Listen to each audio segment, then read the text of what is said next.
Welcome to another Coffee with Samso. We're here at the UWA Club on the campus of the University of Western Australia. And we've got OD6 Metals Limited here with us this morning. The ASX code is OD6. Managing Director is Brett Hazelden. Market cap 25 million as we speak. Share price is around 25 cents. OD6 is a rare earth story based down in Esperance in Western Australia. Brett, welcome back. It's been a while since we spoke. I believe the last time we spoke it was around your EM survey. Yep, just completed that at that time. So, yep, we've done a few other things since. Obviously, had Christmas and a bit of a break, but been straight back into it. Yeah, I can see lots of drilling. So, look, before we carry on, can you just give us an update of who OD6 is and just a brief before we get into the details? Yep, so OD6 is a rare earth exploration company. We're focused on clay-based or clay-hosted rare earths rather than hard rock rare earths like Linus and all those other guys. So a little bit lower grade, but large areas, large volumes. So that's what we're looking for. We're located just north of Esperance. Two main projects, our flagship project's the Splinter Rock project, and the second project's Grass Patch. They're covering about 4,000 square kilometres in total area, the two of them. So each of them are about the size of the Australian Capital Territory. So two big areas, and now we're just really trying to focus in on the best locations that we've found so far, and obviously hopefully develop a mine going forward. Okay, so as we said, you've done the EM, you've done a heap of drilling, both at Grass Patch and Splinter Rock. Can we sort of discuss this in parts, maybe with the EM, starting with the EM obviously. I mean, this is in the past, you've obviously done the drilling, so how do you see that relating to the geology now that you've done the drilling? Can you sort of compare, contrast that? You can. So the AEM, we spent $1 million on the survey, so she's a big outlay of that. But really what it is trying to target us down into the best areas. So anywhere where there's a outcrop or a rock is really not what we're interested in. We're interested in the clays, so it gets rid of a lot of areas. So for us at Splinter Rock, we've just finished some drilling there. It's really, you can see exactly where you actually hit granites and where you don't on these AEM surveys, which is an aerial. So we've flown a plane up there for 2 months, and then does electromagnetic survey, which just virtually looks at the conductivity in the ground, looks into the ground and says, yep, this is highly conductive and this area is not. And the conductive areas generally have saline salts with them, and that's where the clays are really based. And whereas the granites, there's no salt in there, so hence you're not seeing the conductivity. So for us, it's really targeted at the areas at both Splinter Rock and Grass Patch. The Grass Patch program that we've just completed drilling, so we just did an 83-hole program there for 3,400 metres. That was really targeted based on where we saw deep clay channels and hopefully some prospective results. So that's in for assay at the moment. We expect to have those results this month and put those out. And the AEM has really just targeted us in rather than disturbing a whole heap of farmers or a whole heap of other areas around there. So obviously your style is more widespread channels, not depth. Yep. Was that a fair comment? Fair comment. So we're looking for these big clay basins. So these granite outcrops were like icebergs once upon a time. All the top's been cut off, effectively eroded into basins on the side or into paleo channels on the side. So we're targeting those paleo channels, and you really want, when you look at anything, lowest stripping ratio you can on a mine. So 1-to-1 stripping ratio or less. So you want to have really close to surface, thick intercepts of clay. And that's what we've seen at Splinter Rock, and we've also seen that at Grass Patch as well. So at Splinter Rock we're getting 20 to 30 and up to 100 metres in thickness of intercepts, which had grade in it. So, and only between 0 to sort of 30 metres in depth. So from that point of view, really good from those ticks in the boxes. I mean, when we first started, we did talk about, and rare earth, especially your sector, is young, relatively young in terms of exploration. And I guess everyone's learning as they go, as we do. How much have you learned in terms of, say, I know you touched on this the first time we spoke, right? Everyone loved that video, by the way. They got a real educating chapter. But have you changed in terms of your thoughts of, hey, we need this intercept, we need this grade? Is the understanding better? Understanding's getting better every time we're out there drilling. So, look, Grass Patch, that's very early stage. So it's a really scouting drilling program across a large area. So there's 5 main different prospects there. There's different geologies all throughout that area. So we'll see what that has to say. The Splinter Rock, we're a little bit more advanced on where that sits. And we can already see differences in geology across the areas that we've drilled. So there's areas where we've got Baranya granites, which is generally the sources of the rare earths that we're chasing.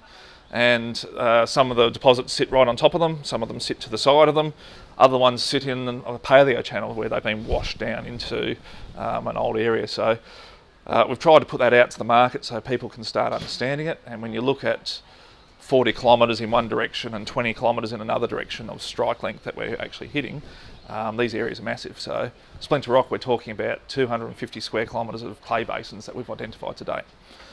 You can do the numbers, Noel. 250 square really kilometres bad in maths. times by 20 metres in thickness times by bulk density, you get billions of tonnes. Yeah. So the key for us now is focusing on, we only need probably 10% of that is all we want. So we want to find the best 10% of it. We've got 4 main prospects out at Splinter Rock, all rugby names as well. And it's really now about going, which out of those 4 prospects is best, targeting in on that, but still obviously advancing the other guys. But what makes it best and what's the reason behind it? So there's a geological reason that's probably there. There's probably a historic glacial event that's also then moved stuff around, put it into solution, reprecipitated down in other areas as well. So for us, it's now we're working with CSIRO, we're working with Murdoch University, and we're working with ANSTO, which is the Australian Nuclear Science and Technology Organisation out of Sydney, to try and understand the mineralogy, try and understand the metallurgical recovery, and try and understand the grade. So, like everything, grade always wins. So we want something well above 1,000 ppm trio, total rare earth oxides. We want it above 20% magnetic rare earths, and we want a couple 100 million tonnes at least. My performance-based rights are based on getting 250 million tonnes. It gives you an idea of what we're going to be targeting for our first resource when it comes out. But we'll obviously work through the processes and find the best spots. From the investor's point of view, I mean, as always, companies have different projects. Is there something unique about Grass Patch over Splinter, vice versa? Yep. So when you guys are talking highly on one, what should they be looking for? Yeah, look, there's been a multitude of clay-based rare earth shows that have popped up around Australia of late. They were looking for zinc or copper, and suddenly they're clay-based rare earths. There's differences that you'll see through all these projects. People talk about ionic and non-ionic clays. The reality is there's a little bit of a ionic clay across all of these deposits, but to get an economic mine, you need to go for the non-ionic portion as well. I don't think there's any truly 100% ionic recovery process in Australia. We will all be adding acid, and we'll all be putting it into a heap leach, or we'll be putting it into leach tanks to get those out. So when we come back to a prospect point of view and how we then delineate what looks good and what doesn't, it's really, if you look at the granites, or if you looked at Linus, for example, they're all dealing with monazites and those ones that aren't readily leachable. So I sort of relate it back to gold every now and again. They're like a refractory gold. So you've got to stick it in a kiln, you've got to heat it up, you've got to throw some acid in it as well. It becomes an expensive process. Whereas the clay-based ones are more like your free leachable gold mines, effectively. Okay, the supergene. Yeah, that's right. Yeah. So we're trying to look for those ones. So we know within Grass Patch and Splinter Rock that we're going to have some parts are going to be really refractory, and some parts are going to be really, really good leaching properties. Have we figured out the reasons behind all of that yet? Yes and no, but we're still learning. So I think the difference between Splinter Rock and Grass Patch, Splinter Rock's got more of those Baranya granites that I talk about. They're really high in rare earths originally, so from that point of view there's going to be a higher source there. We should get better grades. The Grass Patch area, it's got a few granites in there, not the same Baranya granites, different, sort of a couple 100 million years in difference. So they're going to have different genesis around the rare earths, why they're there, and from what we saw with the AEM survey at Grass Patch, we've seen some big paleo valleys or paleo channels running through there. and some other spots that are just a big valley or a big dump of clay in one spot. So they're going to have all the different properties. And I think from what we're seeing, I think the water's going to be an interesting basis on if it's been able to leach some of it out and relocate it to another area. I think that's where we're going to see some really good recoveries. So readily leachable rare earths, whereas the ones that are sitting right on top of a granite or are just recently weathered, I think they're going to have more refractory and lower recoveries from that point of view. So when we're trying to look at this as a big picture at the moment, it's a big picture, but there's lots of little things going on in between that we're just trying to work with the smartest guys in the room effectively. When you talk about refractory, that's really good, because I have not spoken to someone who actually expressed that, and that sort of the picture suddenly go, hey, I'm trying to get it now. So when you drill, can you sit on the EM now that you've done the drilling, say, hey, this one's like this and that one's like that? Yeah, we can definitely see from the AEM in terms of things that are sitting right on top of granites or just to the side of the granites.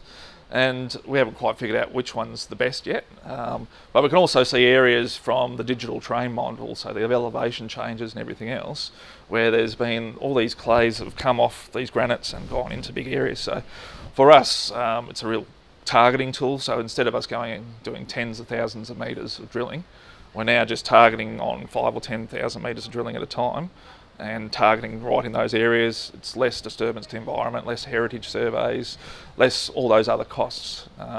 So we're really focused on trying to get the science right, both from a geological point of view, but then trying to link it into the metallurgy point of view as well. So we know there'll be certain types of rocks, as I say, the refractory, that will just not leach well from a rare earth point of view, and we need to figure out where those are, and then obviously look for the ones that are leaching really, really well. I can see in my head how people are going to use what you just said. Says, I've just got clay hosted rare earths. They're all really good to leach. I don't have any ionic.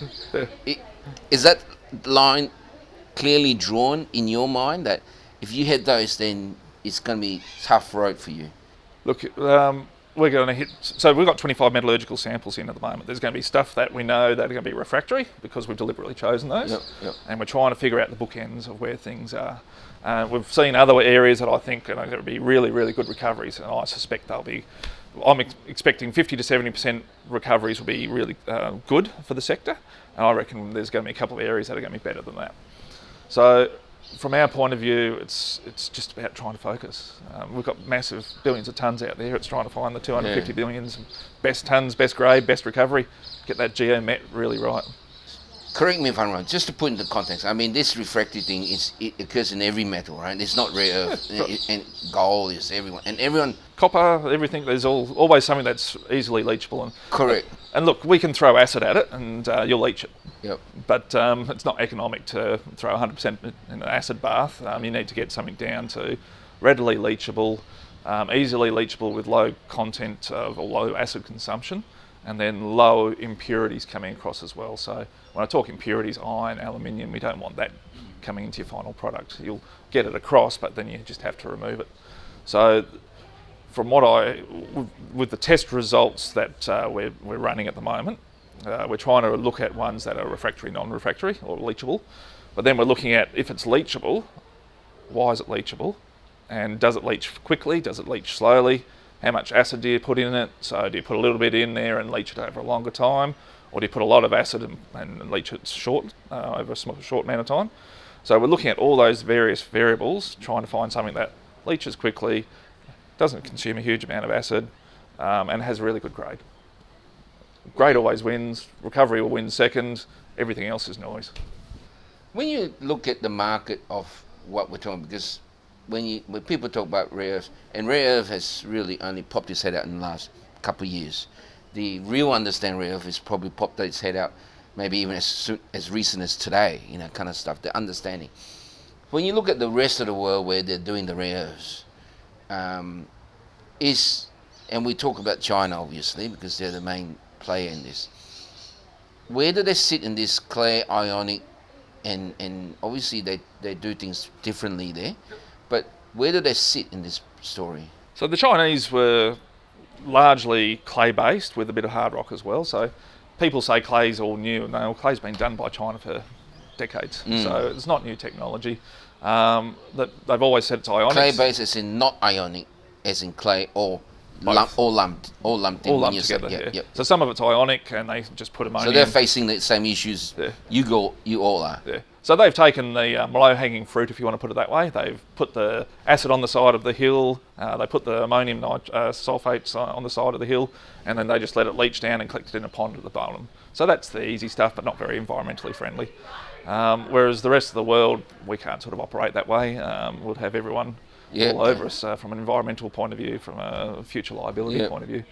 So I think the world's now realising they're moving away from that sort of approach, and I think China's also shutting those down as well.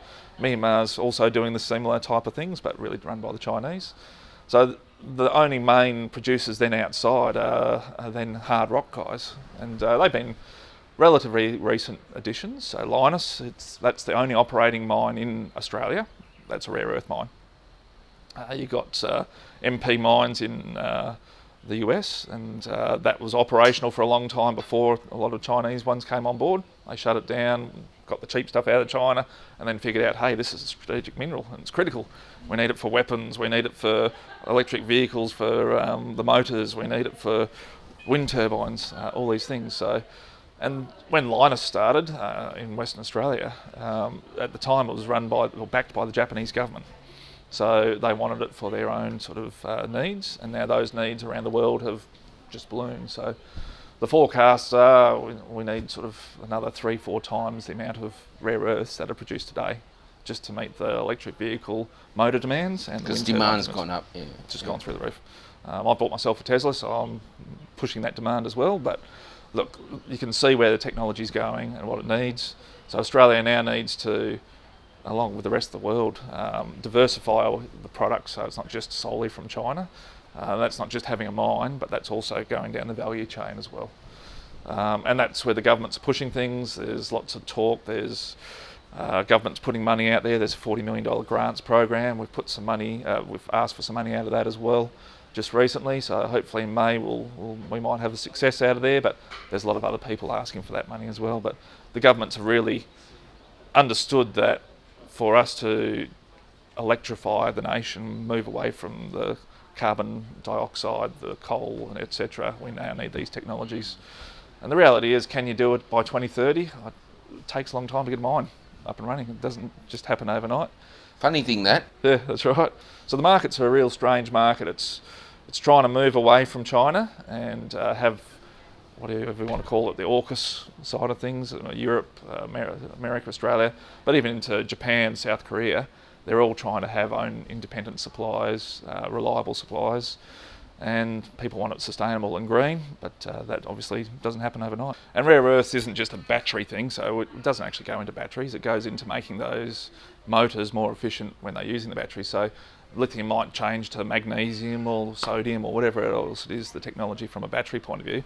But from a motor efficiency point of view, from a wind turbine point of view, you need the rare earths in there because they're 10 times stronger in terms of their magnet sources to make them work. So unless we suddenly find a new element that does that, or we're happy to be really, really inefficient, which we're not because everyone wants 500 kilometres on their car, these rare earths are in demand and they're going to be around.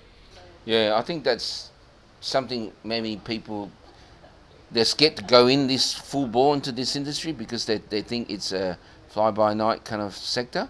But I think, if you look at it as a whole, this is the new base metals or this new iron ore, if I can use that description. And there'll be a couple of different sources. I mean, it's a bit like magnetite and hematite from iron ore point of view, so hard rock, clay-based type arrangements. So we'll see Hastings and Arafura, they've got big projects. They'll probably get up and running because you need some of them up and running just to get the supplies going now. But you also then need some of these clay-hosted ones, not just here in Australia, but around the world also getting up. So there's room for everyone. We need multiple mines pretty quickly. It always takes 5 to 7 years to go from discovery through to construction and potential first operations. So it's going to take time, but people need to get on the ball now. It's in demand, the governments are supporting it, and you can see it within the American system. They're throwing billions of dollars at these renewable energy things, and it's not just rare earths, but a whole heap of other projects as well. I think the UK is about to come out with something similar. Australia is looking at their critical minerals list at the moment, so I think there'll be more and more focus on that to come. I don't know whether we've touched on it, but now let's get into the rare earth market as you understand. How much has it changed since you guys listed, or when you first played with the rare earth market? How much has it changed from your experience? From our experience, so we only listed in June last year, so we're relatively new. Obviously, we were doing some work in the background before that. The rare earth prices have softened a little bit, but if you look at the 15 elements that are there, so the key ones are Nd and Pr, so neodymium and praseodymium. There's also dysprosium and terbium, so they're all magnet-based. So if you looked at those 15 elements, 90% of your revenue is going to come from those 4 ones by themselves, and everything else is just noise to a large extent. You might get a credit for it to some extent, or you might actually get a penalty for it for cerium and lanthanum. So going forward, that's the focus. The markets have come off from about $120 a tonne to $100 a tonne, a kilo, I should say, for NdPr. But dysprosium and terbium are still up $1,000, $2,000 a kilo. So the market's softened, but that's more, I don't think that's necessarily a bad thing. But the forecast from all the forecasters are saying this is going to go up to $200 a tonne, a kilo going forward. So, and that's purely based on more cars, more wind turbines, more air conditioners, more nuclear warheads or whatever they're going into, more warplanes. As much as we don't want any wars floating around, there's obviously demand for it at the moment. Yeah, don't forget space technology. I mean, they churn through a lot of stuff. They do. It goes into medical. There's a whole heap of other secondary uses for it, but magnets are the key. That's where the money is. Yeah. That's what we're focusing on. And how does that translate to the equity market? The guys funding likes of yourself, are they buoyant? Are they at the pub drinking joyously or drowning their sorrows? Look, it's been an interesting one. I mean, we started off at a 20 cent IPO, we softened back to about 15, 14 cents, went up to the 70 cents, back down to 25 cents. We're well undervalued at the moment for what we know. I think most people are, well, what's going to happen? We really need to understand the metallurgy. And until we understand the metallurgy, that's sector-wide though. That's sector-wide. So, and that's not just clay hosted, that's hard rock as well. Yeah. So hard rock's probably a little bit more known given Linus has been doing it, but it's more expensive to do, so you need higher grades. Yeah.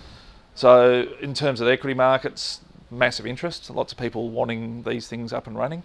A lot of noise though, so trying to cut through what's going to be a decent mine or a potential mine versus something that's just a quick ASX announcement to try and bump your share price up. That's, I think, where investors are struggling at the moment.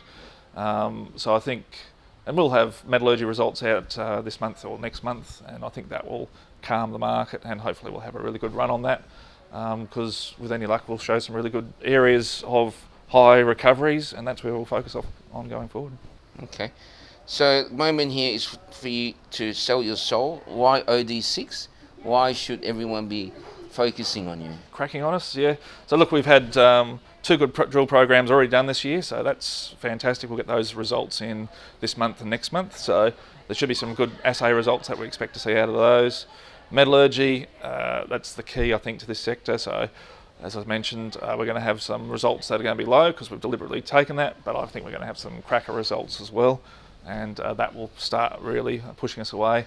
So expect those results this month or next month, and then the other ones will be in the mineralogy side of things. We really need to understand what's driving these recoveries, what's driving the geology of it all, getting that metallurgical and geological relationship together. Once we've got that understanding, then we'll be highly targeted to get as many tonnes as we can and get into production. So from our point of view, those 2 sets of drill results, metallurgy, recovery, mineralogy, and there's also updated AEM data that's going to come out as well. And then that will all lead to an exploration target. And exploration target's an interesting one on these things from a JORC point of view nowadays. there's billions of tonnes out there. We know there's billions of tonnes, but what's going to be economic? What's going to have the right metallurgy recovery? We just need to put the right factors on there to narrow it down. And as I say, we only need a small proportion of it. We've got 4 great deposits at Splinter Rock. We only need probably a quarter of one of those to get up. So that's the funny thing about it. We talk about 4 deposits, but if we had all of them going at the same time, we'd have 4 different mines or 5 different mines. And then if we had grass patch come on, there's probably another 1 or 2 there as well. So it's now about allocating our time, our effort, and our obviously money that we've got available, and shareholders' money, appropriately to get the best results, both from a grade and metallurgy result, and then get that through the process. Oh, look, that's why I like, OD6 and once you guys like Mount Ridley. I mean, the fact that you've got all this infrastructure there is one hurdle you don't have to cross, and the fact that you've got all that there, and you know you got the resource, that next step is so much easier. It's unbelievably easy, right? People always underestimate the time and costing of getting a mine up and running. Yep. We're not out in the middle of the Simpson Desert or anywhere else where we're starting to find all the easy deposits in terms of gold, iron ore. A lot of them have been found, but you look back at, say, even Newman, when they developed the railway out there, that was massive infrastructure costs. Well, the infrastructure's already sunk for us. Yeah. We're talking about putting kilos or tons of product into sea containers effectively, and that's our product that we then send to around the world. So we don't need big ships, we just need a sea container. The market's down, which is a good thing. It's a great time to take positions or average down. So it's a double win for most people out there. Yeah, that's right. And look, I think we've been oversold. I think the whole market's been oversold. So we're not the only one in the rare earth industry. Look at Lynas, they've come back a fair bit as well. That's got issues with Malaysia, but you look at most of the explorers, we've been oversold. I think with the metallurgy side of things starting to become clearer, we've obviously got big targets, and narrowing down on those targets, we should see our share price going up back to where it was with any luck.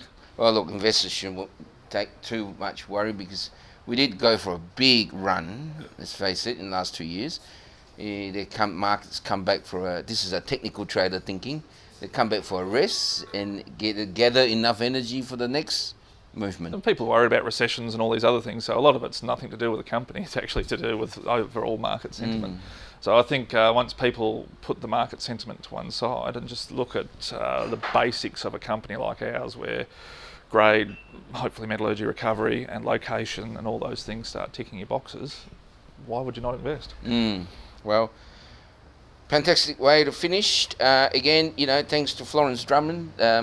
Coffee that we give you from Kick is a First Nation group of businesses supplying as supplies to our sector, and 2 packets for you, Brett, to take home, to take back to the office to share, or be completely selfish and take it home, and a couple of bags from Samso to put those coffee in. Beautiful.